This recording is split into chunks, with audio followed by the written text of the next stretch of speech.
For the latest top tips, reviews and advice, please subscribe below. Hello and welcome to Attwoolls Outdoors with me, Mike. Today I'm going to give you guys a bit of a review video on a product from Kampa. So with me here I've got the Kampa Croyde 6. Croyde's a name that's been in Kampa's range for a number of years now, and it kind of moves on into 2021 with a few tweaks, and what they've done is almost created a poled version that's spacious, gives you the main core features you need, good quality, fairly easy to pitch and all colour coordinated poles, but like I said, it's all about value. So Kampa's almost back to its best in many ways, that it's all about giving you family tents you can get years and years out of. And you can see they've got this beautiful new kind of colour for the Croyde. In terms of its sort of three zones, it's very much the same as we've known and loved it in many years gone by. If anything, the canopies are slightly bit deeper as well, just to kind of a bit of a benefit. So you've got an enclosed sort of front awning area, a main living area, and then sort of a sleeping area all at the back. The new blue colour is a 68 denier, really nice sort of material. Again, it's when you've got these sort of reinforced angle points. Fiberglass poles, it's nice and simple to pitch, and you can see from my own Attwoolls pitching and packing video, it took me no longer than about sort of 18 minutes to pitch the whole thing on my own, which means, you know, in theory you can use it away for the week or even a weekend, and because one person can do it on their own, admittedly it's easier with two. Generally it means it's sort of flexible, one person can take care of the kids while the other person puts the tent up. You've got these really nice sort of oversized 14.8mm poles, and again it's designed that it's a bit thicker, a bit stronger, a bit easier to put up overall. You've got this kind of system where the upright poles aren't almost connected to the roof poles. I didn't mean to make it sound like a thing, but it means you can almost thread the roof poles in first, insert the uprights. You can see that again from our Attwoolls pitching and packing video. Big PVC windows give plenty of light into the tent, but you've also got privacy curtains to get and the privacy when you need to. What they've almost tried to do is almost kind of like strip back from being a high-end and really think about the cool things that people want from a pole tent. It's not all about spec, it's mostly about price, size, and the main core features, and that's kind of what they tend to offer. So you've still got your main core things like a brow canopy for, you know, sort of rain-safe door in and out. So if it's sort of raining, you can happily go through this door, not have to worry about the water coming down and dripping inside, and you've got this really nice big mesh sort of door on the side as well. Again, you've also got an internal mesh door, so you've got two mesh doors, which you don't often see for a tent this kind of price point. And what you also got again is these kind of high visibility guy lines. Additional storm straps can be purchased as well, so you've got on the front here, additional storm straps can go on there, give it bracing front and also back. And again, it's something you can, they're only about sort of 16 so quid, but two of those really just help to kind of give it a bit more stability and bracing, get it in the roof looking really taut. But as you see, I pitched it here quite happily on its own. You've got, not only have you got kind of the sort of front section, so it can be open in kind of flexibility of three sections. So you either have it as a third open, 2/3, or fully open. And you've got flexibility. You can, again, just mean that if it's ever weather is changing in many ways, and you want to have that sort of more enclosed section, just leave it all nice and neatly in here. Put it back a section, you've got your sort of wet area, and then you've got your dry, clean, dry area. When you buy the footprint, it comes in two sections, one for the main body and then one for the front awning section. So again, it means that you can then have the flexibility to do what you like with it. Let's talk about a few more features on the inside of the Croyde and see what else it has to offer. So now we're kind of in sort of the front of the Croyde, we can kind of get a bit more of a feel for it. The one thing I do like about it is that kind of gorgeous looking blue. It's a bit nice to have some colour back in the range in comparison to sort of grey and grey. The blue's quite vibrant, you know, quite sort of summer holiday-esque, and I think it's really, really nice. It's the small details they've still not skimped on. Things like your little pullers have your little kind of K Kampa system, and also you've got your branded zips. Oversized zips as well make it much sort of nice and strong, so when you sort of give it the battering over the years, it's going to hold that such. What I'll do is I'll sort of roll back this door, like I said, all the way.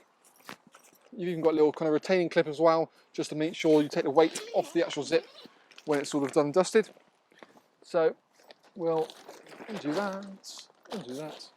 Now you can obviously roll this door quite nice and neatly back. I'm going to do a bit of a rush job just to kind of get it out of the way.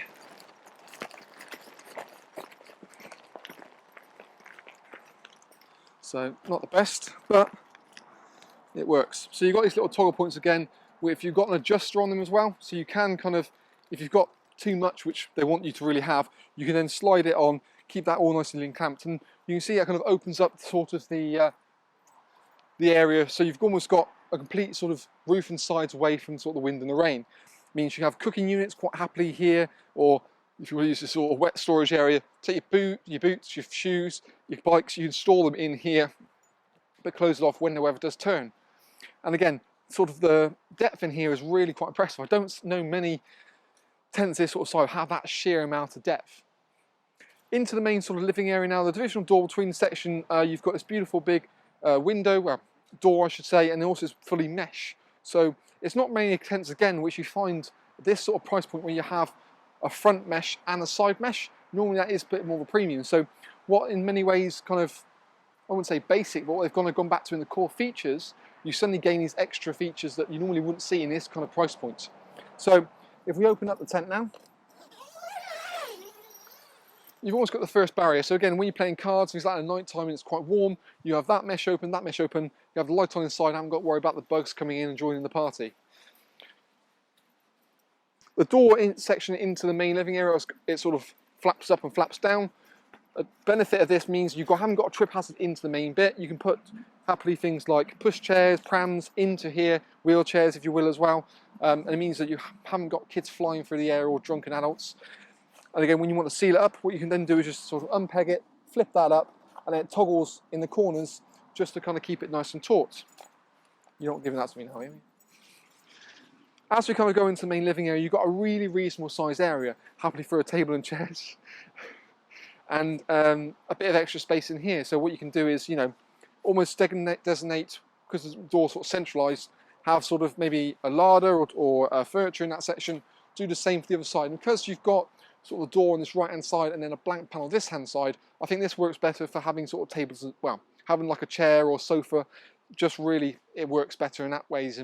But again, if you've got flexibility, you can kind of make it as you want it to.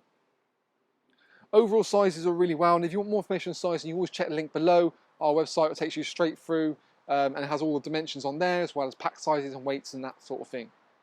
Not only have you got kind of ventilation point in terms of the mesh doors, but you've got a high ventilation point here, and there's also one situated above the back of the bedroom area as well.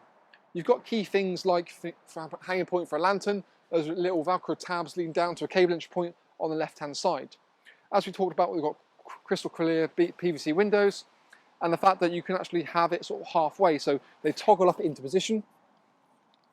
So you can toggle it up, so you either kind of have it halfway or alternatively fully at the top to get the ultimate amount of privacy. But like I said, you can kind of pick and choose as you want to, and it rolls down into those little retainer clips.